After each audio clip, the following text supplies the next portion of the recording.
I was like, I'm not doing this shit with the whole world watching. I'm not being this honest. I'm not being this vulnerable, thinking the whole world watching. I'm thinking I'm talking to family. I'm thinking I'm talking to my people. Mm-hmm. So when motherfuckers be talking about extra shit, like I'm a white person, I'm like, nigga, I'm not even thinking about half the shit you said. Just view the shit that I'm saying, nigga. Like, it's so funny that you say that because that was the conversation that they were trying to have, and they would talk because I mentioned that there was like an interstate rivalry between Nashville and Memphis. And these niggas started mentioning like development and like how Nashville is better developed than Memphis. I'm like, bro, what the fuck are you talking about, nigga? I don't give a fuck about the development in Memphis, nigga. Like y'all got a shithole city. Like that's just generally it. That's how I view it as a Nashvilleian. And they started talking about all this other extra shit. I was like, oh, okay, these is bro. So let me ask you: do you think they took it too seriously? You think they took what you said way too seriously? Is that what your main? I don't even think it's not even that, because some people are serious about their city. Like if it's a Memphis nigga, like and someone's talking shit about it, a Memphis nigga gonna speak up. You know what I'm saying? Yeah. I think it's more of like you're trying to make a conversation about something else than what it actually is. Like I feel like sometimes niggas really overthink shit because there's so much information out there. They don't know where angle you coming from. And I'm like, nigga, just listen to the words. I'm only saying this. Like I ain't saying all that. I did. I'm only saying this. I agree with you, Nick. I listened back to it. I mean, I didn't think it was too bad, and I thought people could understand that I was joking. First of all, you're obviously biased, so I'm not even believing half the shit. Now I gotta listen, Rich, because this nigga could have said he over here talking about something. He over here representing himself like he the nigga of truth. Nigga, fuck out of here. Nigga. I'm just listen. Compared to Atlanta, and we talking about Memphis and black cities, come on, bro. Nigga, what you gotta say about Atlanta? Let me ask you. This is interesting because this is something I wanted to talk to you about. I thought about you this past weekend, Spike Lee. Okay. I went to Detroit. Went to a Freddie Gibbs concert. Yeah. Right. And I, of course, in my head, I always think to myself as I'm driving, I'm thinking to myself like Spike Lee would probably be disgusted right now, wondering like why. Because you was going to a Freddie Gibbs concert. What you doing going to a Gibbs concert? Blah blah blah. But I also know. And this is I'm really that shit was fire too. The Alchemist rapped everything, man. That shit was fire. But I really want to know this. I'm curious about this. I know you well enough to know when you trolling, when you joking, and I know the people that you don't like, especially musically, right? I know that you have a real perspective on even like if you did it, like when y'all did the Alfredo 2 review, you gave honest opinions. It wasn't like a joke show. You joke on them when you can. But when it's time to ask you a real question about how you feel about it, you gave a real answer about how you felt about it. You admitted the music wasn't for you, but you appreciated the production. You admitted that he could rap, blah, blah, blah. I'm saying all this to say, do you feel that sometimes when you're joking and people don't get it, does that bother you? Or do you feel like you should change the Spike Lee podcast persona so you're not misunderstood? No, I love because it. Here's what I'm thinking. I'm thinking about this. What if there's somebody out there who says, all right, then I heard this podcast is an incredible, remarkable hip hop podcast. That means I should trust the judgment of what they say. And they listen to you for the first time. I guess that's the best way of saying it. Do you ever think about your first time listeners? They listen to it for the first time and hear some shit. And they're like, oh, they don't know you joking. And they think you really got an off-the-wall, crazy-ass take on something. And like, oh, we ain't fucking with this show no more. Do you ever think about alienating that audience or anything like that? No. And I shout out to Nick for having him, like we having him on there. Like I got a little bit of that from Nick and him doing no disrespect. Like, I don't care if it's your first time, nigga, buckle up. Like this is what it is, bro. Like I think that adds people that comment sometimes forget that this also has to be entertaining. You're not going to listen to me, bro, if you agree with everything that I say. If I'm keeping it PC and it's like, oh, well, this take is not crazy. I don't do that purposely. It's genuine feeling, which is why I feel like it resonates a lot of the times. But I'm not holding my tongue, bro. Like I'm not doing it. Like I want you to have the experience of nah, this is how I feel about it. And I'm willing to say this in front of all of these people. Fuck it. Let's do it. Like people love, this is what people don't really always admit, but they genuinely feel and acknowledge sometimes. People love honest entertainment. I always say, like, bro, like, I'm not doing this shit to educate anybody. I'm not in a position to even say that. I'm not a journalist. You know what I'm saying? I'm not in a position to even say shit like that. But I don't mind entertaining people. You know what I'm saying? Or giving my honest opinion on some shit on entertainment. So it's just like, just take it for what it is. Like, I ain't saying I'm Jesus, nigga. Like, why are you talking to me in some biblical terms and whatever? I'm like, I could give a fuck about all that. You know what I'm saying? Like, talk to me like a human being, like we at the water cooler and we having a conversation. Like, you bring it, like, that's what I'm saying. Like, y'all don't know us, we don't know you. So we don't know what kind of foundation we starting on with y'all anyway. You know what I'm saying? Some motherfuckers, because Rich, to your opposite point, some motherfuckers say, like, damn, Spike Lee, what he said, damn near saved my life. He helped me stop jumping off this bridge. You know what I'm saying? He like, him being a Cowboys fan affects me. Like, it be some random shit. Like, everything you saying is actually positive to somebody and is actually helpful to somebody. And I think a lot of people just focus on negative because it just sticks out more. But at the end of the day, like Lou said, like, it's like, I can't always try to reintroduce myself to people. You just gonna have to take it for what it is. If you really want to get to know me, keep listening. If you don't, stop. And either way is cool with me. You know what I mean? Facts. And I 1,000,000% agree with what you said. And people try to fit in too much. Like, fuck that. I'm not trying to fit in, bro. I don't do this shit to fit in. I don't do 15 hours of podcasts with 12 different motherfuckers every week. I don't do none of this to fit in with nobody. I'm doing this to voice an opinion and talk to stuff that either I'm interested in or that someone else is interested in and I may have a different opinion, but I'm not doing it to fit in. So it always, like, I'm always surprised by the comments when people are like, oh, you're this, you're that. Like, bro, no, just listen to the fucking show and you can hear that I ain't what you saying that I am. So anybody ever ran down on you? Said ain't like that shit you was talking, Spike Lee? I ain't going to Memphis, I'll tell you that. I'll say I ain't going to Memphis no time. So Jackson, none of that. Nowhere near that. I'm weak, man. You hear the voices, man. Go ahead. I was gonna say, man, you're the.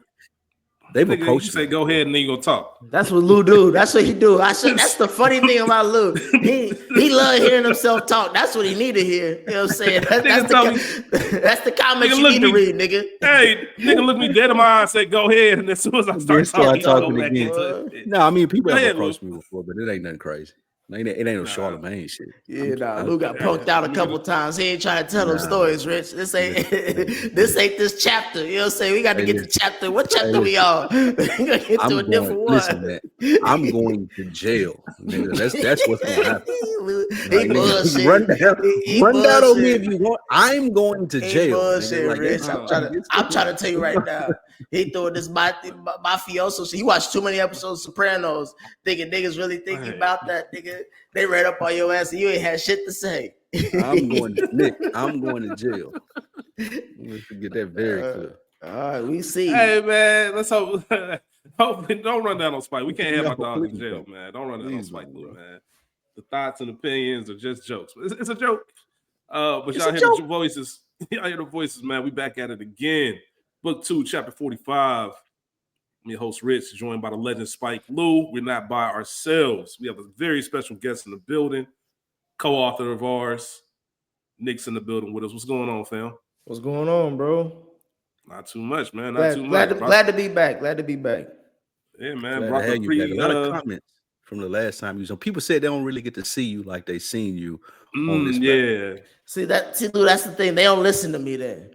You know what I'm saying? Because everything I've said, I feel like I've said it in different ways on other platforms. I ain't gonna let you get away with that. You be full of shit on Dead End Sports 1,000,000% with the Bengals take. But I feel them in that. I feel them on those. Listen, bro, that's what I'm saying. That's depending on the audience that I'm talking to. Stop. But again, to your credit, I did enjoy 100% giving a different side of your perspective, not being movies, not being sports, but just being like on some black man shit. A lot of people hit me up after the episode. They was like, I ain't know Nick was on that. And so that great job by you. Facts. I got the same messages. Same messages, man. Somebody that didn't even know you or didn't even like, he doesn't listen to the brand. I was just like, man, he was dropping jewels. So I'm like, hey, man, shit was dope. Mo hit me up, said that was the best podcast he heard you do. I did. I guess I don't know if the bar was low. More and Nick slick rivals. That like what they take. That's what I'm saying, bro. I don't even know if I fuck with that comment, bro. This nigga, he I think Mo said that. I don't know. Maybe I throwing shots at me randomly. I'm like, all right, bro. What's up? Maybe hold on. Let me. Maybe he didn't. Before I quote. The only one I care to shout out to Moto. The only one the one that I cared for the most was Portia. Portia, I think she commented on something, and I was like, all right, she listening. I fuck with that. I miss her. My girl. That's my shout girl, out to Portia, man. Shout out to Portia, man. But I appreciate y'all out there. Like Portia in my life as a friend. You ain't gonna do shit with a female like Portia. She'll leave your ass, nigga. I'm not. No, I don't mean. I'm not talking about in that total way. I'm just talking about it like a platonic, strictly. I'm saying that's the woman you need, nigga. That's what I'm trying to say. A woman like Portia, yeah. Me personally, you talking about? Yes, you personally, yes. Put a foot in your ass. You need a woman that's gonna cuss you out the same way that you need to, nigga. No, nigga, no. You do not need no docile biddy. Not be the most. You'll get bored with her. You'll get bored with her. Spike funny as hell, man. He said you can't. Hey, I can't remember what you said on that fucking relationship shit. You said you can't be boring. Like I don't know. You need to pick somewhere to eat. I can't remember, man. Yeah, some shit, man. I don't know, man. But you a funny ass nigga, bro. I swear on everything. You a funny ass nigga. We appreciate y'all, bookworms. Thanks for listening. Please remember to like, subscribe, share, tell a friend to tell a friend. Got an episode for you today where we talk about a few things. Before we get into like the main topic and shit, hey, what the fuck was Perk doing on ESPN, man? Kendrick Perkins, man. What the fuck was he doing? You see how disgusted the chick was? Duncan looked. L. Duncan was disgusted. Disgusted. Like she didn't even try to hide it. The lean back, like he really like what the fuck was he thinking? I think it's hilarious. And I think he said, let me I think next thing you don't need ibuprofen, you would get a perk. I thought that was hilarious. I'm a fan of corny jokes. I ain't gonna lie, I fuck with it too. That's what I'm saying. It is. Like how much he said it on ESPN. That's what I'm saying. Is like how much nigga shit do you see on ESPN and then we shun it? Like, no, I'm not doing that. I'm not doing that. Especially because it was specifically between L. Duncan and Perk. Like L. Duncan, she got Atlanta roots and all that shit. So like she's know what it like to deal with niggas, goofy niggas at that. Right. So like for that to be a moment on ESPN, like I fuck with that. Like I want more of that. That's the only reason why. Like ain't no other reason to watch ESPN these days but that. You think they're about to get that with NBA tonight? Hold on, talking about. There's chatter online that they think Perk about to be up out of there for that. People don't play with them opioids. No, I don't think it's a fireable offense. I mean, he's I don't think it's fireable. He's playing off his name. It's not like I know what he's doing. I know what I mean. Again, this brought more eyes to ESPN than anything else. So it's on a random ass Tuesday, Wednesday night, like especially when the NBA is beginning and starting over. So like, I mean, they'll probably say like, don't do that shit again, but I don't see anything else outside of that. No, yeah, I'm about to say it's overreach. It's always if they cut his ass, Fox, FS1 gonna pick him up. Yeah, somebody gonna pick him right up. He one of the best basketball personalities it is. One of the best. Not the best. He's one of the most well known right now. I think Barkley is up there. Okay. Like the whole. I thought he was the standard. He number one. I think he's the standard. It's like, but I think Perk is like he ain't on Barkley level, but he up there as far as basketball takes and keeping it real. That people gonna fuck with him. He's in like a tier 2. I'll give you that. I give you that. That's fair. Yeah. Just based off, I'm just talking about based off recognition. I'm not saying like his basketball take. I'm just saying like name recognition when it comes to basketball takes. Like you'll know who Kendrick Perkins is. Agreed. If you pay attention to the sport. Hey, that's some real shit, man. Hey, this past Thursday, not yesterday, because I know this is releasing on Friday, not yesterday, but Thursday prior.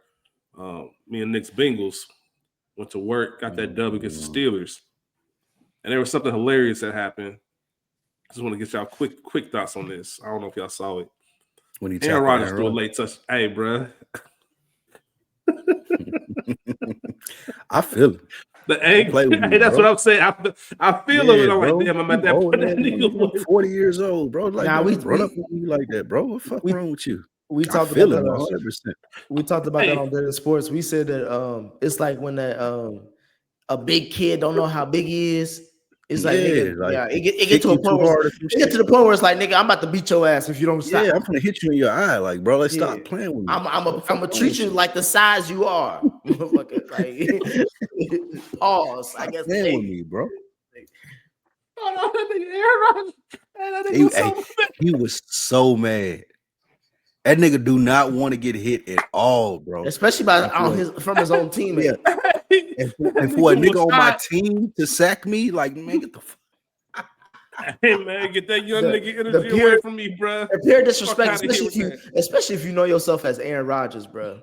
Like, you know what I'm saying? Like, I'm Aaron fucking Rodgers, nigga. Like, it's a fucking blessing that I'm in this place right now. But any old nigga, bro, nigga come playing around. Let that young nigga come right down. Start trying to wrestle or fuck around. Like, bro, get the fuck off me with that. Hey, nigga, get the fuck away from me. What the fuck are you doing, bro? I get your ass cut for this, nigga. Hey, shout out to the camera, man. I don't know, man. That shit was funny as fuck to me. That nigga was bad as hell. I agree. Like, his response when he was getting up off the ground was so funny. It's one of the funniest things I've seen in a minute, man. Oh. Speaking of young nigga energy, okay, something interesting happened this past week. For those who don't know, NBA Youngboy, is it Youngboy NBA or NBA Youngboy? NBA Youngboy. Come on, don't show your age like that, bro. Nah. The only reason I say that is because when you go on Tidal, and I know Spike got jokes like, nigga, you got Tidal? When you go on Tidal, I got jokes, nigga. What are you talking about? Tidal is crazy. Why do it's not even black owned no more, nigga. Why do you still have? Why do you still subscribe to Tidal? Because they know me. They know me. That I've spent years building this algorithm, bro. Like, they know me so well. Hey Lou, Rich, this nigga that still buy his weed from a corner store or a nigga on the streets, then go into a dispensary because he like, this nigga know me. I know.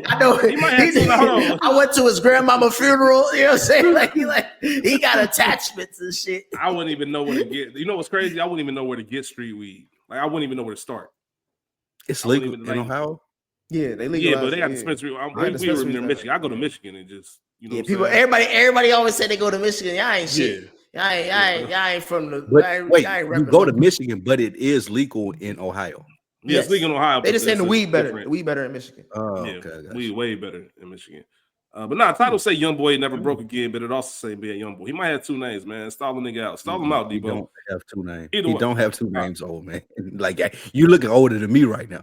He don't got two names. It's NBA Youngboy. I know it's something that you already know and something that is common. A young boy. It's an NBA young boy. NBA Youngboy. That nigga, my bad. If you ask anybody, I say 25 and under, who the best rapper of all time is, or who the best rapper is right now, chances are you're going to hear NBA Youngboy's name. He's actually probably the only person under 30 right now selling out an arena.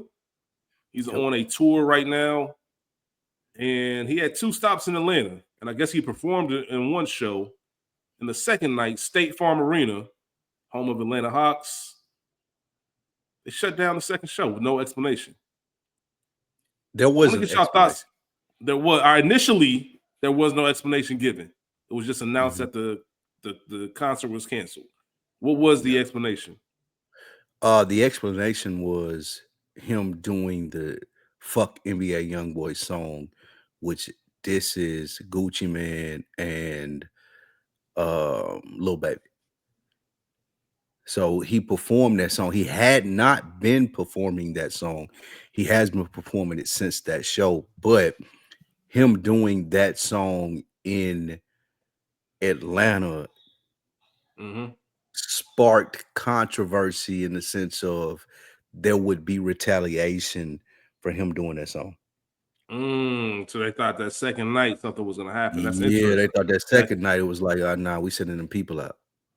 That's interesting. That changes the scope of this conversation because I didn't know that. I thought this was just some people looking at, are we at the point now where you look at the young generation like, man, you scared? Were people looking at us that same way? Like, I'm just scared of these kids and these dudes and these shiesties and all this other stuff in these arenas, seeing videos beating up security people and all this other shit. I thought it was because of that. I really thought it was like, damn, they hating on them and don't let them enjoy themselves. It's because of that. Then he sparked it. What y'all think about the decision? Nick, what you think about it? Is that the right call? I mean, as I'm getting older, I'm starting to understand what it means to be objective about certain things. Objectively, yes, was that the right thing? This probably was. Personally, though, no, I don't think that it seems unnecessary to cancel a whole show because of some tweets. But that's just how I feel about Twitter. Now, if you show me data on how much Twitter activity leads to physical activity and it skews towards like, oh shit, when niggas really tweet, that really is what happens, then I can have a different reason, a different answer. But just for clarity. I'm just saying social media. I'm just saying social media in general. Then I should say social media in general. Okay, were people online saying they was gonna do something to NBA Youngboy? Yeah, it was a thing. Is that what it's? It was gonna be a retaliation because he. Okay, gotcha. That's what I'm saying. Like that's what I'm saying. Like what they say on social media. Like again, if you show me the data, then I'll give you a different. You know, I can make a new choice when I got new information. But when I'm going off my feeling, nah, it was unnecessary. You know what I'm saying? Like they don't. There's rock concerts. There's other concerts. There's other shit. There's UFC fights. It's like there's a lot of shit that can happen at anything. Football stadiums, all that shit. There's a lot of shit that happens at any time. I don't feel like them niggas get canceled all that shit for that. So this ain't the first show that was canceled. He had a Chicago. I'm talking about in general. I'm just talking about in general. His beef with Dirk. I'm just talking about in general. Yeah, he had a Chicago show that was canceled because of his beef with Dirk. I think this may sound like old nigga-ish, but yeah, like if there's a safety concern, then me at State Farm Arena, bro, there's a safety concern anywhere you go when it comes to going outside. But bro, if I'm getting phone calls from the APD and they saying that this thing is going to happen if this concert happens, and like, yeah, shut this shit down. They don't know it's gonna happen. They just don't. It's just when niggas gather, bro. To happen, though. When niggas gather, people get scared. Point blank. Period. No matter what niggas gathering about, people get scared. Especially young niggas. That's why I thought they canceled it. You know what I'm saying? So like that's and your evidence is some tweets. But he's antagonizing. That's what I'm saying. Like, what are we talking about? He's antagonizing it though. He's like you can't perform a diss song about Baby and Gucci in Atlanta. Like everything that I said about excuse me, not everything I said, but as far as Atlanta being a city and how they support their own, you can't do that here and expect to have another show on another night. That's one and done. Like you can't come here and be like, fuck Baby, fuck Gucci, and think that it's going to be a peaceful thing on your next show. Like that show is you're putting that. You putting Dirk up in that level when it comes to like what he represents to his city. Well, yeah, because the Chicago show got canceled. Okay, so I don't put him up in that elk of what he represents to that city. I think he's a big presence. Tell me more. What you mean? I mean, like, I think he's a big presence, but I don't think that just because someone dissed Dirk, that somebody in Chicago is going to come for somebody. No, that's going to happen. Because I'm only saying. Can I say this? Dirk, you can't diss me in my city. Can I say this? The only reason why is because Tekashi 6ix9ine was up and through Chicago a lot. I'm just saying, Tekashi 6ixnine. Hey, Rich, was he not?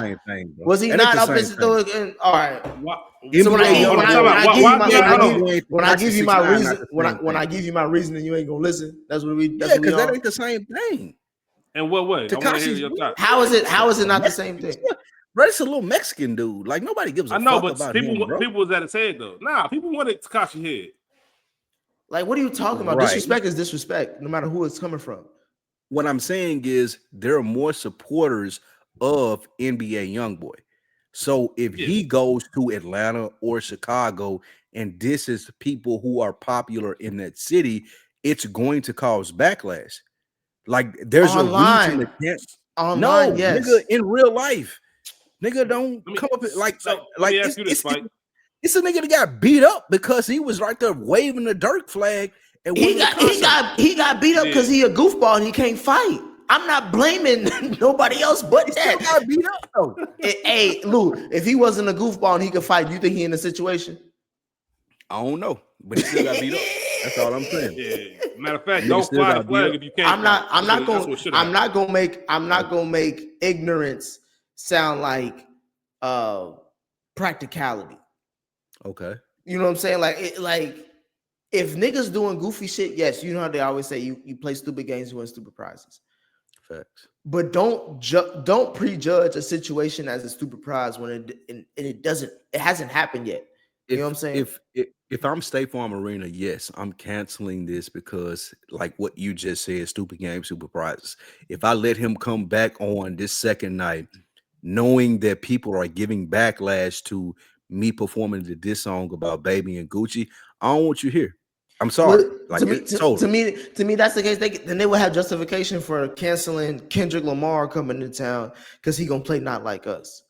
Because people are gonna be scared. People are gonna be scared of Drake fans. But no, Lou, to your don't do that. Don't do that. We having about young niggas. Don't do that, Lou. People not scared. People not scared of Drake fans. They scared of young niggas though. But that's what I'm trying to say. If a Drake fan said, "I'm gonna shoot up the Kendrick Lamar show if they play Not Like Us," why don't you believe him? It's a threat online, like you said.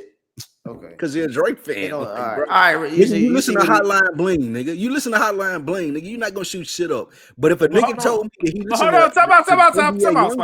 time out, Spike Lou. Hold on, you can't do that because Nick's making a good point. It's not about whether or not they do it; it's the threat in itself. You're convinced that Atlanta's gonna do it. Why can't you be convinced that? All it takes is one person. I don't believe Drake fans. I don't believe any of them. I don't believe that they like them that much. I don't believe none of even AB, who I do a podcast with on deck. Y'all go check it out. But I don't believe these niggas like him that much. Let me ask you a question. I do believe though that let's look at it from a different perspective. Let's hold on real quick. Let's look at it from a different perspective. If you were in a building and there was a threat made on that building, and nobody told you about it, how would you feel? As a consumer? Yes, as a consumer. Like there's a threat in that building. It doesn't matter whether you believe it or not. There's a threat on the building, nobody told you. What would you do? I want to sue you, right wing Lou. I want to sue you. Like, bro, like you got me in here not knowing, not let me know that this threat was potentially involved. Like, nah, yeah. So you can't cancel the Youngboy concert and not cancel the other concert too. It's a threat on both of them. It's the same thing. It's the same logic. If you were in both of those buildings and there was a threat, you would probably feel more likely that something was going to happen in Atlanta. But if a threat was made, shit, nigga ain't tell me that shit could have happened. This is right wing Lou at his peak, because Lou is judging something based off of nigga shit versus based off of something that's non-nigga shit. He considers Drake shit non-nigga shit. Yeah, that's right. He considers. But that's the thing. Hold on, Rich. Hold on, Rich, because I got the answer for it. He don't realize Drake fans are the white boys that he is not threatened by. But he don't also take into consideration the history of what white boys can do if they really are determined. Like you said, Rich, it only take one. It only take one nigga to shoot. 6 a couple years ago. We seen that's what I'm saying. It's like if it's a threat for anything, if it's a threat for anything, then cancel all those things. But if you're only saying it's only a threat for this one person and they're black and they're young and they getting money and they getting it, I'm not doing that shit, because it's like, what the fuck are you canceling this shit for if you're not canceling all the other shit? There's probably hella people. There's probably hella people. Hold on. Let me ask you a direct question. Spike Lee. Do you think that's fucked up? Do you think it's fucked up that the young black kids? Because that's what, when you go to rap shows, Nick just reminded me of this. Even at that Give show was at, man. You go to rap shows, primarily it's going to be 80% white in there, like straight up. Right. It's been a while since I've seen video clips of rap, not R&B, but of rap shows where it's all young niggas in the crowd. Because of that image, is that fucked up that people are looking at it saying, oh, all them young niggas, something definitely gonna pop out, or is it logical? Is that shouldn't this generation have the grace to have a night out and prove that they ain't gonna fuck nothing up? No, they shouldn't. They shouldn't have any. Like, I want to preface this by saying I really enjoy. I wanted to go to the concert, but the ticket was $400. Here you go. This is version of I got 5 black friends and he a white boy. Nobody give a damn what show you want to go to, nigga. You want to cancel it. You want nobody to enjoy themselves, nigga. Hey, you got to cancel the show, Lou. Listen, I was going to go to the show if the tickets weren't $400. They've been $150, $200. I'm cool. I would have went. I just wanted to experience that and be in the same room with the young niggas. It was like, oh, NBA Youngboy. I wanted to see that based off all the clips that I've seen.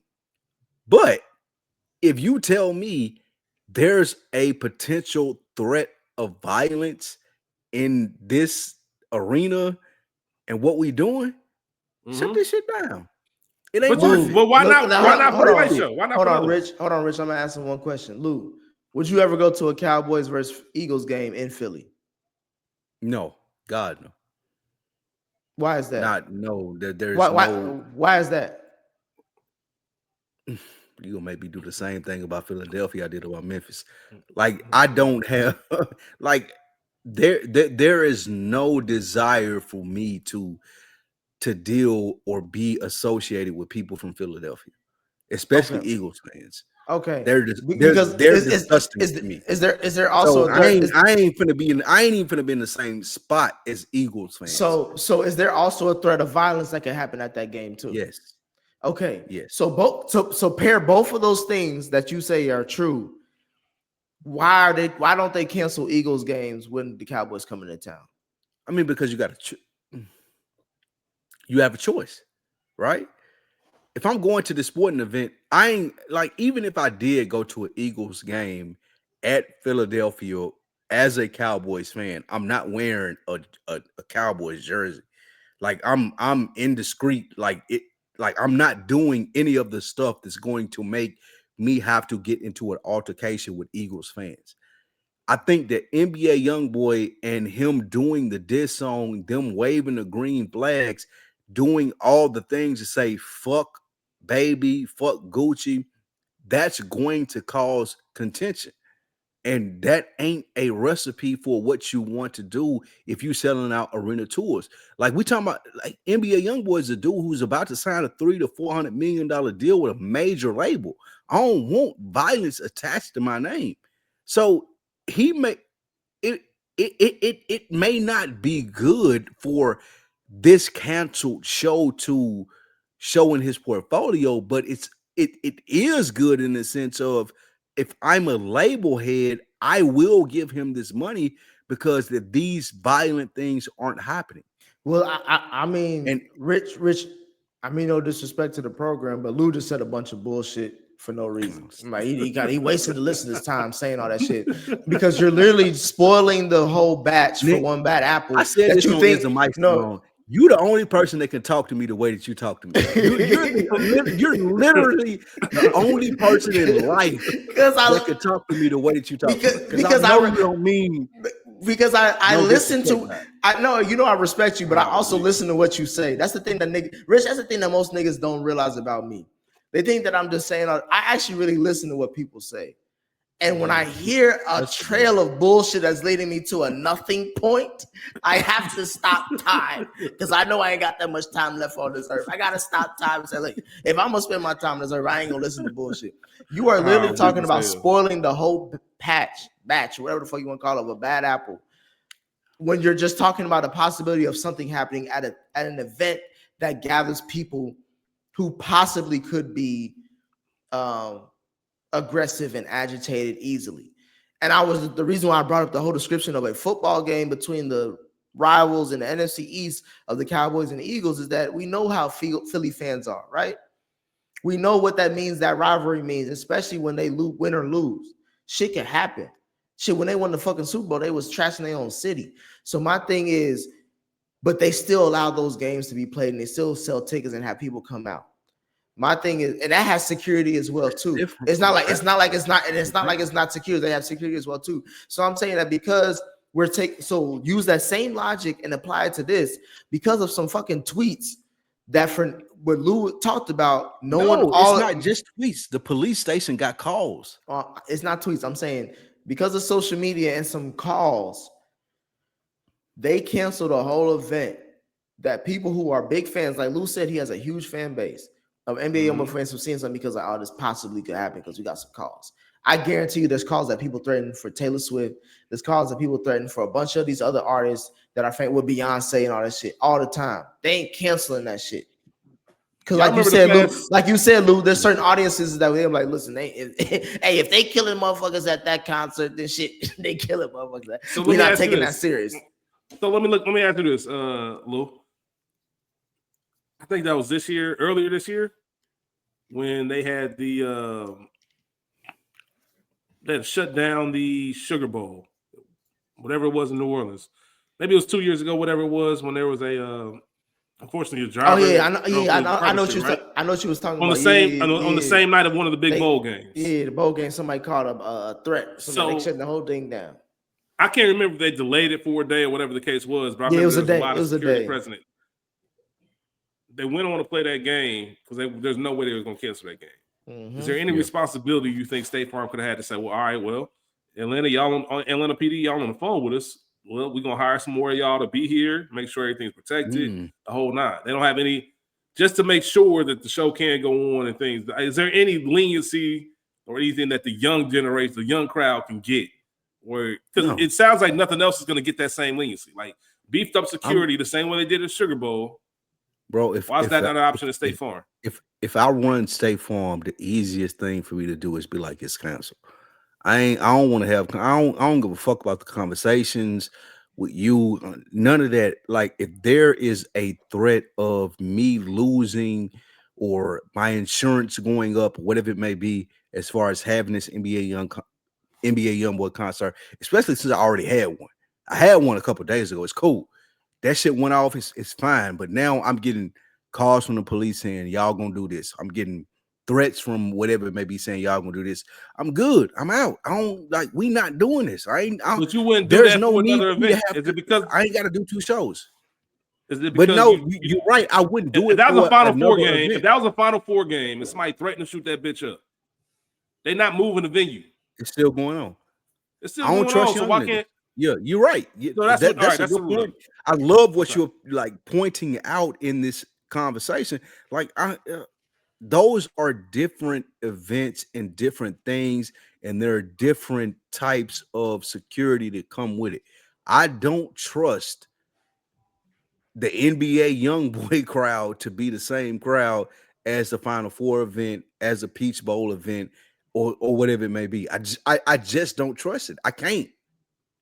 And that's fucked up, man. I know what you're saying. I know what you're saying. Y'all know what I mean, though. I know. That's what I'm saying. Y'all can look like y'all looking right now and say, "Oh no, that's crazy." But y'all know what I mean. I'm laughing because. Go ahead, Rich. Go ahead. I was gonna say that's the honesty of this podcast. I get what you mean because we all say there's a ton of people listening saying I'm not going in. The whole point, I'm not being around these young niggas anyway, so it don't matter to me. I ain't got to. But it's different. But it is fucked up to say y'all can't have it because we don't. That's what I'm saying. It's different when it's coming from us. We started this conversation earlier. I don't even know if we hit record at the time about like what it's like to be an entertainer who is black versus what it's like to be an entertainer overall. And it's like for an entertainer who is black, you mostly think you're just talking to a black audience because that's where you come from. That's probably where your lingo is, your culture is, and all that stuff. So you align with that. Anybody else who listens, yeah, that's great, but you're not really thinking about them.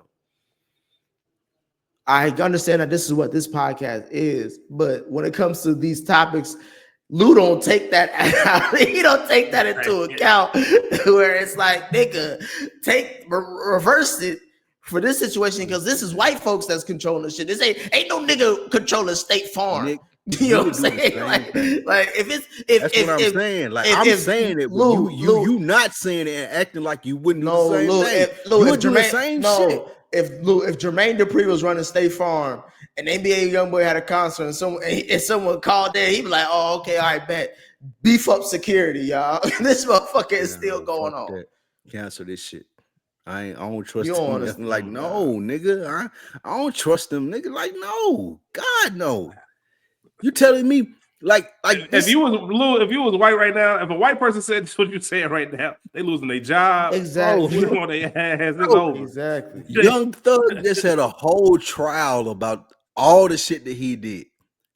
I'm not trusting the Atlanta street culture to come to another NBA Youngboy concert and be like, oh yeah, it's cool. He can diss Thug, he can diss Baby, he can diss Gucci. I'm not trusting that. So from a business perspective, that's never happening. Nigga, cancel this shit. It's over. Y'all out of here. That's why I love this. That's why I love this conversation, because the perspectives make sense on both sides. Whether you agree or disagree, it's right wing. If you use some logic, it makes sense. Nick got his do-rag on, so he's trying to be pro-black, but nah. Listen, that's that shit. I can't help me to be. I'm out. You see my skin tone. I can't help me, pro-black. That's that. Hey, Lewis said, "Hey, I'm using logic. I'm using the information that's been given. I saw this case. This how these niggas get down." He using white man logic. That you right. He is using like he using white man logic. Also the viewpoint of that. Like, so wait, I want to make sure I understand. Both of y'all are saying that y'all would let the show go on. Yes, I'm saying that personally. I don't know what Rich saying. I wouldn't let the show go on, but I would want to. I wouldn't get this nigga out. I wouldn't let the show go on because ain't no second evidence. Performance.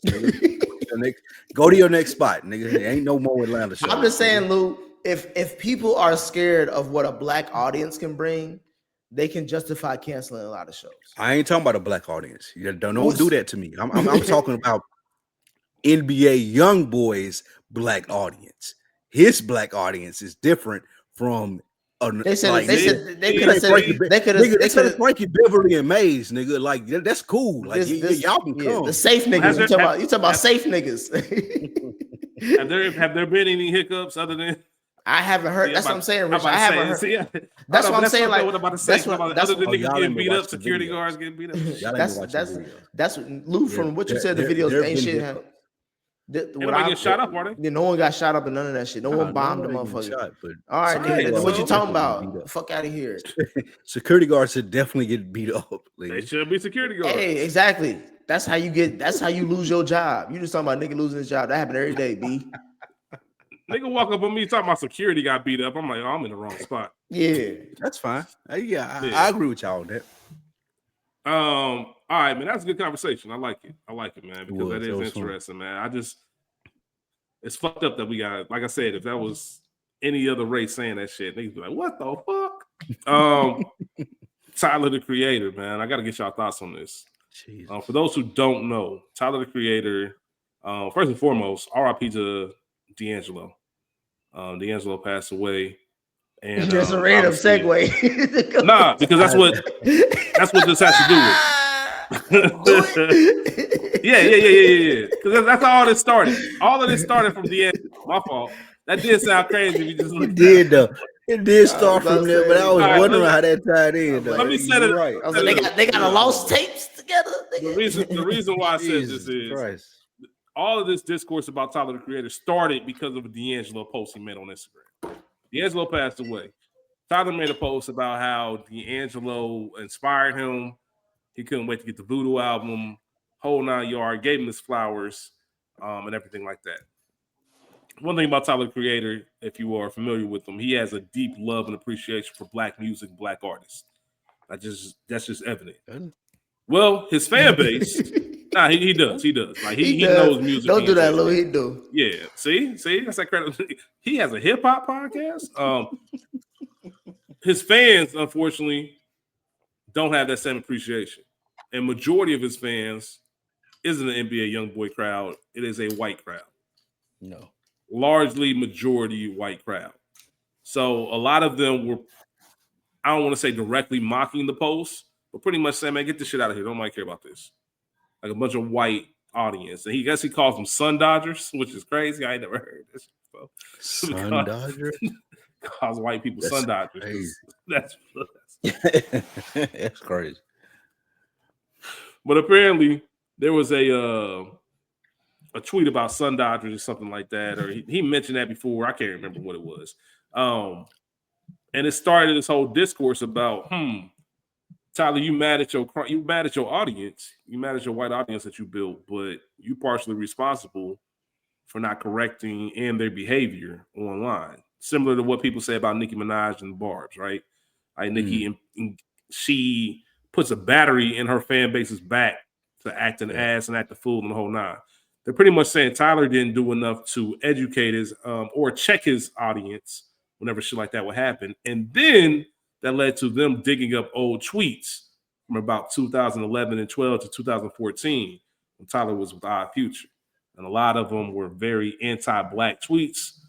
Nick might say they were very Spike Lee-ish. And and a lot of people called him out for it. And it ended up being, like I said, D'Angelo post turned into all of this. He said things such as, I hate Black History Month. Why the fuck do you have to separate niggas still? I was paying homage to our heroes. Fuck that. I hate the black dude from Victorious. I guess Victorious was a show with an all-white cast. There was one black person. He took time to say he hates the one black person. Basically, it was a Nickelodeon show. Yeah, which is Leon Thomas. Yeah, that's where he got it. That's where he got his first kind of start publicly. Yeah. All types of shit, man. All types of shit about black people. That was, like I said, about 11 years ago. Haven't really heard anything or seen any kind of crazy tweets since then. My question for both of you is this. Is Tyler being fairly criticized for his past tweets? And how long do we hold somebody's past against them before we move on and say this isn't a big deal? If somebody says something like that in 2012, are you still thinking that's about them in 2025? Or is somebody allowed to have some growth and say, you know what, he was young, that was fucked up, but don't nobody care about this shit no more? What are your thoughts on it? I've always associated this with Tyler's brand. So it don't surprise me that these tweets resurfacing and people being in outrage about it. Like, none of that is surprising to me. I think that he don't come off as I'm for the people or I'm pro-black or whatever it may be. Like, he just seemed like a weird nigga to me. And I've always associated him with being a weird nigga. So nothing that he could do or say or tweet would make me think like, oh, damn, I was surprised about what he did. Like, this lines up with who I think he is. Like, he got some cool music. Go ahead. I was going to say, even past that point, just the idea of using your past against you. Does that even matter to you? Like, what's your stance on? He was a kid. I'm not mad at shit that he tweeted when he was 20 years old, bro. That was like 10 years ago. It's fine. There is no way that, like, my biggest problem is cancel culture and them trying to say that, oh, he said this stuff 10 years ago and we're trying to cancel him. I don't care, bro. I don't really even care about Tyler that much to say. Like, I don't give a fuck about the fool. Like, it don't matter. Like, I know what his fan base is. I know he's a troll. I know those things are there in that space for him. So it don't matter to me. Like, I think people are making a big deal to do about nothing. It really doesn't matter. Because is it, before I toss it over to Nick, does it mainly not matter because, like you said earlier, that's what you associate his brand with? Like, if this was T.I., and they came out and said that T.I. had these tweets, would you look at it differently? I would look at it differently if it was T.I. or Jeezy or Rick Ross or any one of those people that I associate with our culture. I don't associate Tyler with our culture. Like, I don't see that. Like niggas that try to tell me that Tyler is black, like, nah, bro, he not our culture. That's funny. Is Childish Gambino our culture? That's a really good question and a long conversation. Yeah, Lou ain't trying to meet. He ain't trying to lose. That's a really good question and a long conversation that we can have about him. I don't think it's a short one. It is. He made Atlanta, bro.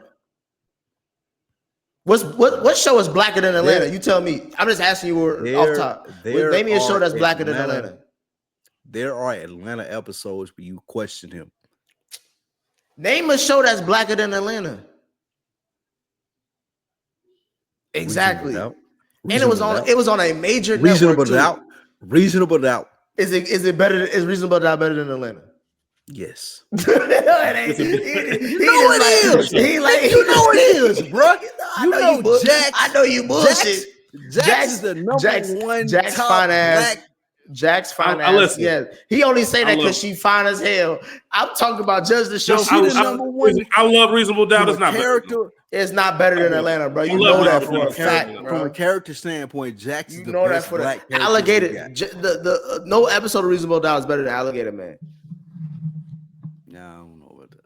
Man, they're two different shows, so it's not even That's another conversation. All I'm saying is this: like, Tyler Creator is my era. You know what I'm saying? My era is from 1990 to 2020. So you was on him when he was with the. I was aware of him. I wasn't always a big fan because he was talking about stuff. That's the thing I was getting to is like he was talking about some shit when he was coming out. Like, and I'm not saying like he was spitting like Nas. He was saying some weird, demonic, rapist ass lines and all that shit, like real horror movie shit. And people of that era fucked with it because it was like, what black kid is talking like this? And he was making his own beats. He had his own flow. He was with a crew that was all black for the most part. And they were some niggas from LA that was really just getting it. You know what I'm saying? Everybody like a young nigga wave every now and then. So when I look at the timeline of his Twitter dropped in 08 and 09, Obama era, like Twitter, he was tweeting this shit in 2011. Like this shit is early when everybody was just talking shit. So that was a different Twitter. You know what I'm saying? Like it's like Lou said, it's like I'm not going to hold whatever happens between the ages of 15 to 20 against you because everybody did dumb shit between 15 and 20. And if it was made public, it'll make us all look weird in the light. Yeah. So the fact that when he has a spotlight and he's highlighting black artists, he's giving other black artists a chance. He resurged DJ Drama's career with his album that won a Grammy. Like, you know what I'm saying? Like when he's giving back to black culture in a way that he really didn't, to Lou's point early on, I'm not going to hold what he did when he was a teenager to a young adult against him when he knows better and he's doing better. You know what I'm saying? So like I don't give a fuck about looking up people's old tweets unless they're still consistent about what they said back in the day. You know what I mean? Yeah, and even if they were, then fuck them. Like I always under the belief of why do people care about these people so much anyway? You know what I mean? I think it's astonishing, which is why it's even on the docket that this conversation has been going on for 3 or 4 days. I'm like, this shit is wild. I don't even know how a D'Angelo post led to all of this. I thought that part was fascinating. But I want to ask you something real quick, Spike Lou, from what you said. You said you would look at it differently if it was a Ross, Jeezy, T.I., but would they still have that same grace of, they were kids, they were 20, they were 21? No. They wouldn't. They won it. I don't think they would have that same. You moved them up. Hey, this nigga Lou. Listen, he funny. He funny as hell because he honest. Because what he's basically saying is like he don't respect how Tyler Creator grew up. I know. He don't respect how he grew up at all. So how he turns out to be is like, that makes sense because I don't even respect where he came from. Yeah, it makes sense. Like is that why Spike is because that's a perfect way to frame it. Nick, like that he killed it. Like, yes, I don't respect how he grew up. So yes, I would expect a nigga like him to react and have these type of tweets that way. I don't expect that out of Ross. I don't respect that out of Jeezy. I don't respect that out of T.I. I don't respect that out of any of those people that we talking about. Is it because they talk a certain life and you realize it's not true? No, it's because I relate to them in a certain way and I've lived a similar life. And they're like, I would never say any of the shit that Tyler is saying. Yeah, of course not. Of course not. And when I see a nigga like Tyler, I'm like, oh, okay, I get it. Because you ain't like me. Hold on, but time out. You say you never said shit like Tyler was saying, but you low key. No, I don't say no shit like him. I don't say no shit like rhetoric. Like, no, anyone that knows me, they like, okay, I get that. Yeah, I don't get the same thing from Tyler though. You know, like Rich, I don't know the record. I do not want to put Tyler and Spike Lee in the same box for the record. Rich, I was going to ask you, have you listened to his early shit? Like I listened to his like early shit. Like have you listened to that at all, even recently? Like one episode when On Deck was doing some throwback episodes, I listened to some early shit, and I'm like, back when he was, I'm like his stuff, like Tyler Goblin, Creator, yeah, like Goblin. What was it? The shit before? Yes. Like, he does say some weird. It's like almost in that Eminem lane. Weird nigga, Eminem bro. Was, that's what I always took him as. So it's weird to see this transition because. So I could never. There is no situation or space that I would be looked at as a weird nigga, like Ty. Like that don't happen, bro. Like most niggas can relate to me. They can be like, oh, I don't fuck with him, or I do fuck with him, but it ain't. Oh, he weird. That ain't the vibe ever for me. So I don't get where he coming from. That's interesting. That just because, I guess the term grace, giving him grace or giving him a pass, it just really means I don't care about you. Is what you're saying. I don't care about you enough to have an opinion. True. You would think that you would give a pass to the people you do care the most about. That's right? Wouldn't that make sense? Wouldn't that make sense for you to give more of a pass to? I do not care about him enough to give him a pass. I think he is a troll. I think that like that's it for him. Like he's a troll, so I can't take nothing that you do serious. He was a troll. Yeah, he still is. Yeah, I would say he somewhat still is. Yeah, he still is. All right. Last topic I want to get into, which has the Twitter world buzzing like everything else that we talked about today. Carmelo Anthony, Hall of Famer, current podcaster. I can't wait. Yes, man. He has a podcast with Miro and 7 p.m. in Brooklyn, I believe is the name of it. Yes. Great podcast. Great podcast. It's going viral. You probably heard of it. Really good podcast. Well, they had Stephen A. Smith on. And for those who don't know or wondering why is that a big deal, Stephen A. Smith is a basketball talking head, been in the sport and the game a long time. Well, there's a thing called the Brotherhood that LeBron James, Chris Paul, Carmelo Anthony, and Dwayne Wade share. Apparently, since high school, obviously, we've seen them battle. Carmelo was a year ahead of LeBron, but they've been tight since then. Came in the same rookie class, and they've shared a bond publicly. I remember when D-Wade was having his last game, all of them pulled up to the game, sat with each other. That was the famous Carmelo catching the ball and acting like he was going to shoot and pass it away. Been on vacation together. Carmelo's told stories about LeBron saving his life out in the ocean because he drifted too far away. LeBron jumped off the boat and came and swam and got him. So I'm saying all this just to give you an emphasis on the relationship that they have. Stephen A. Smith, on the other hand, has a very contentious relationship with LeBron. Both have come out. There was a confrontation this last NBA season due to Stephen A. Smith talking about LeBron's son. They both have publicly come out and say they do not like each other. However, Stephen A. Smith was given a platform and discussed LeBron on said platform with Carmelo Anthony. Nick, I'm going to start with you. What responsibility does Carmelo have in this when he is doing his job, trying to get ratings and having a conversation, which we talk a lot about here, having more conversations? At what point is that not worth having disloyalty against your brother that we've seen for the past 20 plus years? Why are you framing it like that? Why? First of all, that's how people are framing it online. For the audience, they don't know. I'm a big Carmelo Anthony fan. He's one of my GOATs. His son will be the first son to ever be great, coming from an NBA player. That's what I'm saying. I'm saying that. As we're recording this, I'm watching the Knicks. I guess Steph don't count. You know what I'm saying? He too light skinned for me. Shit. Carmelo Puerto Rican, so that's why he get a pass. But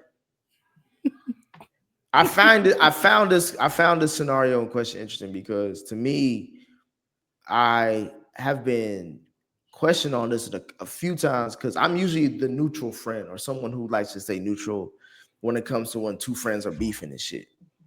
Because obviously that's y'all shit. Y'all figure that out. But I'm still cool with either one of y'all. And I feel like some people who are like if someone is talking shit about them in front of you, it's like, why do they feel comfortable saying that shit in front of you? You know, what energy are you doing? Like, are you talking behind my back as well? And they feel like if you don't defend them in that shit, you know what I'm saying, then you are a bad friend. And my thing is, the way you framed that has made it seem like Carmelo is just trying, you know, regardless if it's for ratings that help or hurt his friend, he's going to do whatever gets ratings. Even though we know he has a great history with LeBron, they probably, you know, godfathers to each other's kids or some shit. I think letting Stephen A get his piece out on Melo's show is actually more of a sign that LeBron should take as, if Melo's doing this, then I know it has to be for a good reason. You know what I'm saying? Because that's my nigga. I think we sometimes forget to give our friends who we grew up around and been around for a minute the benefit of the doubt. Like, I don't think he would do something to hurt me. So why would I automatically go to that? That either questions the friendship that you had with him in beginning, or that says a lot about your insecurity. But I don't think that that should be the first thing that goes into your mind. You know what I'm saying? Just real quick, I'm gonna let you keep going. Real quick, I do think it's a good time to mention, when you talk about people's character, Carmelo is one of those people, when if you ask around, they say he's one of the most solid dudes that you come like. He don't play the bullshit, he don't play the politic games. So he's a real solid, regular dude, relatable dude. So I think that might have something to do with what you're saying as well. Like, who knows that they didn't have the conversation, Carmelo and LeBron, about That's it. what I'm saying. Like, Melo could have hit LeBron and said, like, bro, Steven, they say you want to come on 7 p.m. Brooklyn. Are you cool with this or not? And LeBron was like, nigga, you do you. I don't give a fuck about that nigga. Which is like Lou, if somebody that you don't fuck with hit up AB and say, I want to come on the show for something, you know, separate of what you doing, AB. Like how, you know, AB been going around, you know, doing other people's shows, being guests and shit like that. Like, if it was with somebody that you ain't fuck with and AB hit you up and like, hey, Lou, like, this nigga hit me up. How you feel about me? You be like, nigga, go ahead, do you. I don't give a fuck about that nigga. You know what I'm saying? Like, the courtesy or that would you not look that way, Spike? No, he's shaking his head because the courtesy that AB hits him up lets him know that AB is like, I'm looking out for you. If you want me to do it, I don't want to do it. But what Lou's response will be like, I don't give a fuck about that nigga anyway. So I'm not even care about this, but I appreciate AB hitting me up. That's something that I feel like is a natural thing that would happen before something like this would come down. I don't think Melo is just doing this after like going rogue and shit and just trying to do this for ratings. That's what I'm saying. Like, I think there had to have been an approval of this, a respectful approval, not like Melo needs an approval from LeBron, but I'm just saying, like, as friends, as brothers, you would check in with each other when it comes to somebody that you don't fuck with. So I'm assuming that's built in, which is why I'm thinking this is fine. What about the side that looks at it and said, well, if we're really brothers, this shouldn't even be a question. Like, if it's fuck me, then it's fuck them. Because that's ignorant. There's a line between respect and ignorance when it comes to that. Because if there's money on the other side to be made that can benefit me, why are you stopping me from getting money? Just because you don't fuck with him? What do he do to you? All money ain't good money. All money ain't good money when it comes from the devil. You know what I'm saying? Not when it comes from yourself. If you just this is Melo's platform. He makes money based off the interviews that he does. The interviews that get the buzz the most will happen to be about the big topics or the big guests that he has. But the conversation is gonna lead, and this is me just driving the conversation. This ain't even how I feel about it. I just want to hear thoughts on this, because the other side would be, he's had plenty of guests. He can get anybody he wants to on that couch. Stephen A. Smith ain't even a big enough draw to have on the couch. That's a lie. That's a lie. That's what I'm just saying. What people might say. People who don't know. Is it worth the friendship? Again, that's just respect and ignorance. People don't know what the fuck they're talking about if they're saying that, especially because his show is called 7 p.m. in Brooklyn. If I'm getting anybody in New York City, Stephen A., regardless of you say in the country, he's one of the biggest people in New York City. So if I can get Stephen A. Smith on my show in New York City, why would I not do that? Especially if my homeboy is cool with it, who is beefing with him. That doesn't make, if you know what I'm saying, if it don't make no dollars, it don't make no sense.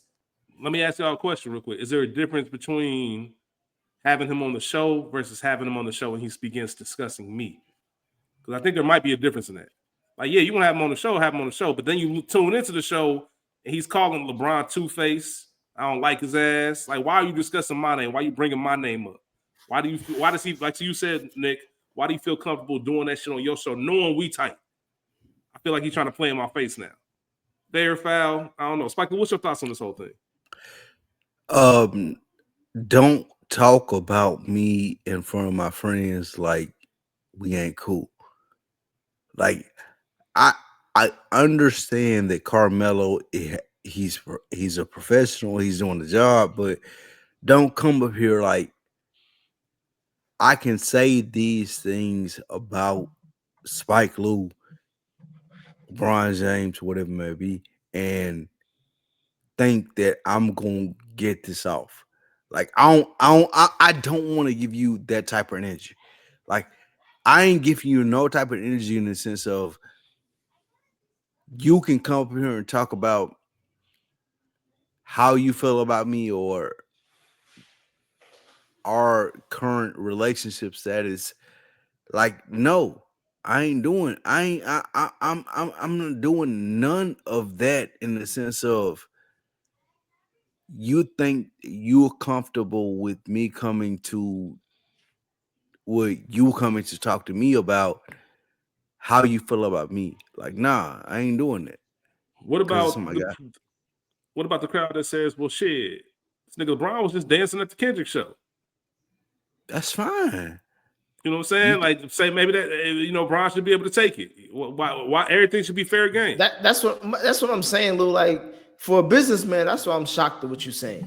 Because usually you separate emotions from when it comes to business. That's why that's one of the things I really respect about you. Like, you mostly like heartless when it's like when it comes to business, things are A, B, and C. Let me ask you there's no E for emotion. When it comes to what Melo is doing, he probably hit a LeBron saying, I'm gonna bring Stephen A on.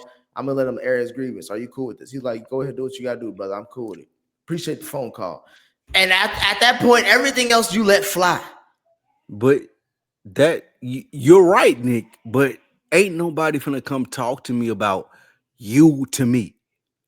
Ain't nobody finna come talk to me about Rich to me or Mo or AB.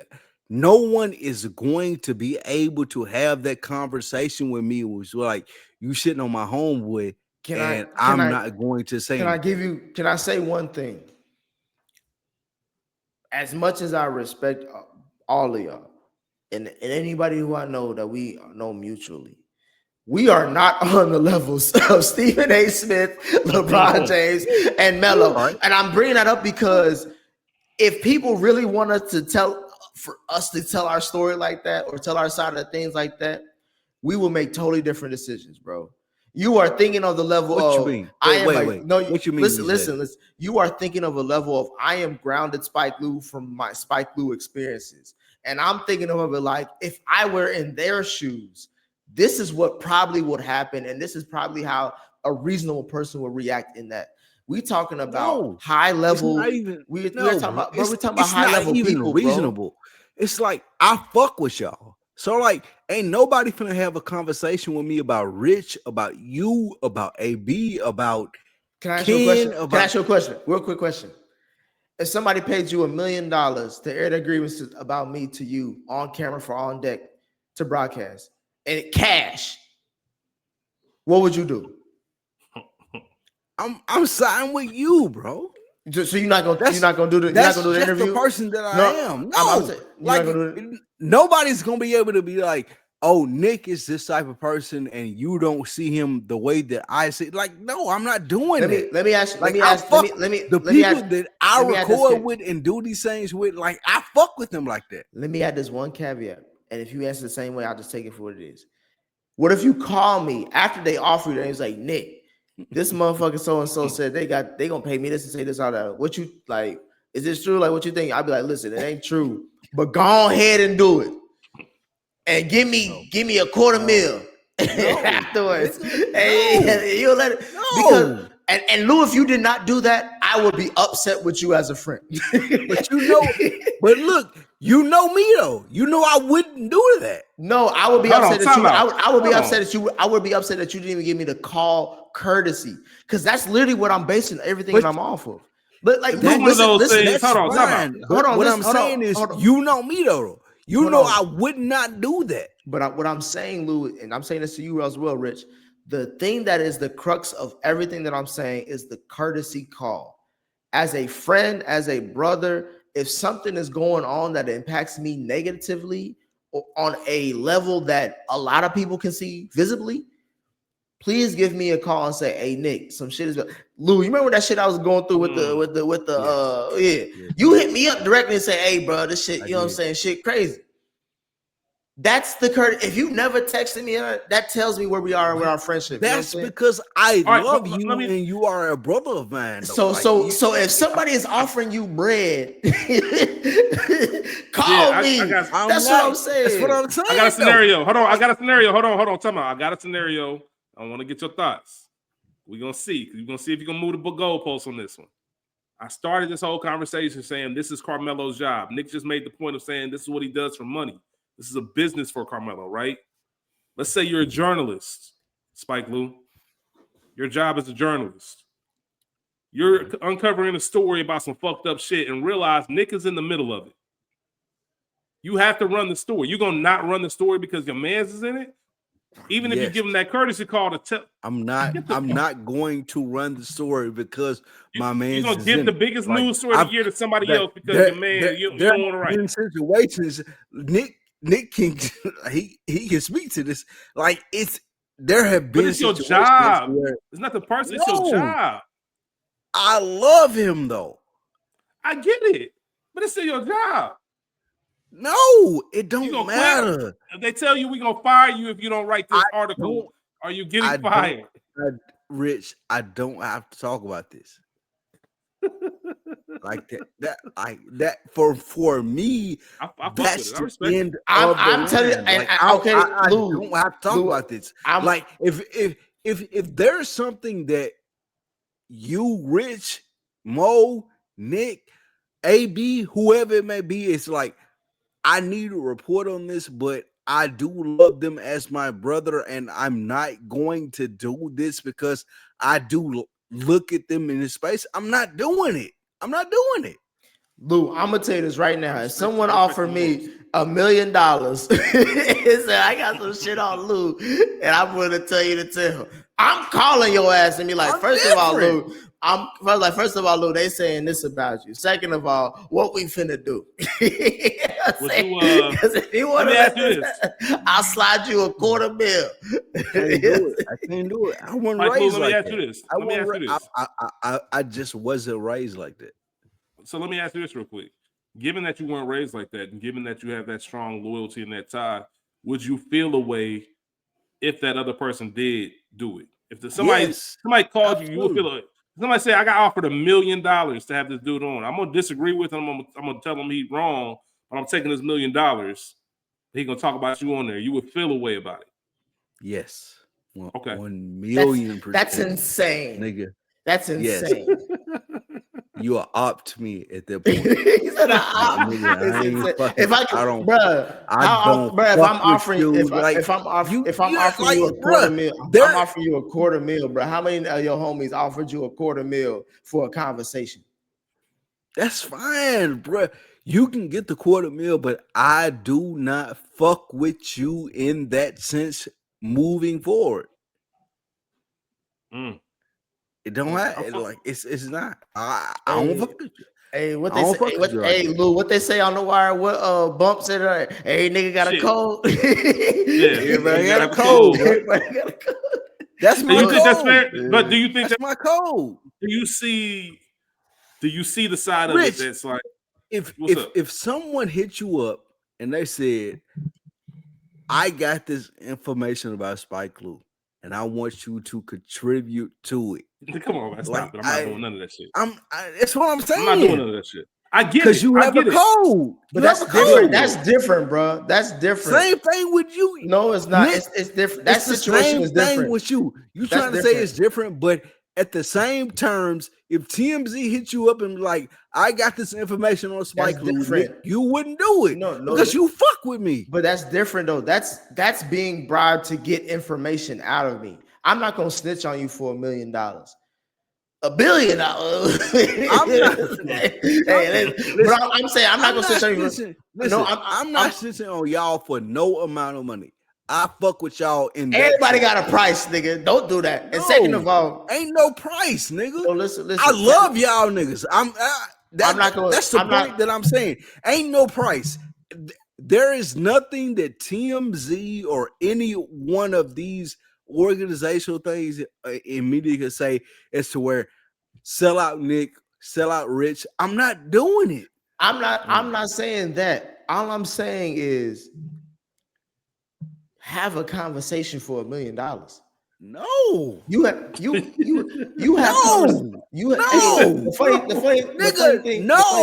The funny thing, Rich, is Lou was saying this to me like for relatively low cost to free. He is willing to argue with niggas about the Cowboys, a team that he loves, that I disrespect all the time. But he ain't gonna have a conversation with me about AB. He would have a conversation with me about AB if I was talking shit about AB for an hour straight for $1 million. That's nuts. It's different. So now, what teams we can talk about music? It's all to me. All that things is different to me. There are certain people in which when you trade on them or give information about them, I'm not doing it. I'm not doing it. I'm not saying give information. I'm saying debate a nigga on your homeboy, like defend your homeboy. Somebody's offering you $7,500,000 to defend your homeboy. You gonna say no? I'm gonna defend my homeboy. Nah, nigga, I've said that scenario in so many different ways. Yeah. And you said it's no. Like, for the money though. Would you do it for the money? No. These are my people. You wouldn't defend your homeboy for the money. The level of what I feel for you, Nick, you, Rich, Mo, anybody, AB. Like there ain't no price for that. You can't come to me and be like, you can't come to me and be like, I'll give you this and you sell them out. It's not gonna happen. That's not what I'm saying, nigga. Why do you keep bringing it? See, that's the thing. That's how I know you a Nashville, Cashville hood nigga. No, it's not. That's what you alluding to. That's not alluding to shit. I literally said snitching is way different than having a conversation because I'm talking about originally having your back for your homeboys. No, like Lou, ain't nobody that can come to me and be like, "Oh, Rich did this." Like I'm not doing that. No, same thing with AB, same thing with you, Nick, same thing with a lot of people that I podcast with. It's not happening. I'm not doing that. I'm literally gonna text AB after this episode and say, AB. If someone hit you up and said, I'll give you $7,500,000 to defend Spike Lee's character against someone who really don't fuck with him, would you turn that down or not? That opportunity. He's doing it. He's defending your character though. He's not talking bad about you. He's just defending your character and getting paid to do it. Yeah. Why would you not take that deal? He would do it. Why would you not do it? Why? I wouldn't though. Because I love defend them people, but you defended them for free. That's what I'm saying. That don't make no sense. The people that I fuck with, I'm going to defend them to the death. That's so why not get paid for it? That's what niggas asking. Why not? I don't want to get paid for it. It don't matter. Money don't matter to me as far as the people that I love. Like it don't matter. Sit those down, nigga. Like, a nigga ain't gonna give me a dime to defend Nick or Rich or Mo or AB.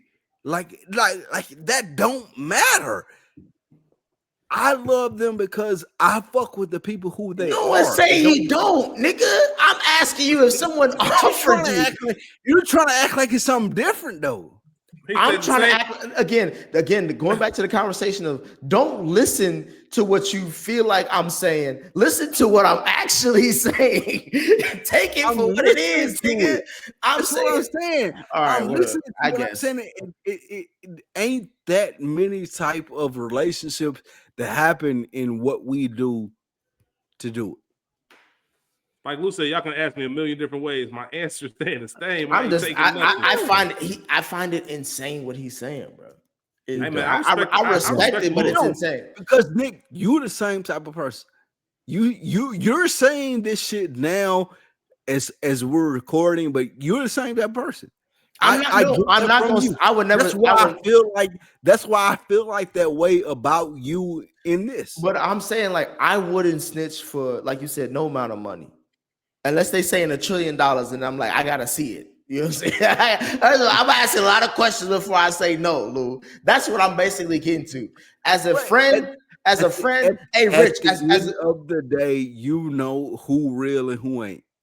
At the end of the day, Rich, as long as the answer is no, does it matter how I get there? As long as I'm not snitching on you, if somebody asks me to snitch on you, I'll say no. If someone says I'll give you $1 trillion to snitch on Rich, I'm like, first of all, show me the trillion.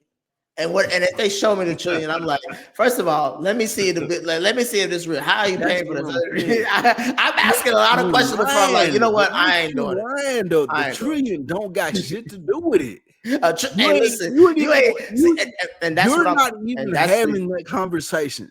And that's what I'm saying. I know you. And that's what I'm saying, Lou. First of all, as a businessman, I know this is businessman 101. You always take the conversation. You always take the meeting because you never know what someone's gonna say. Ain't that right, Rich? That's what they always say. You always take the fucking meeting.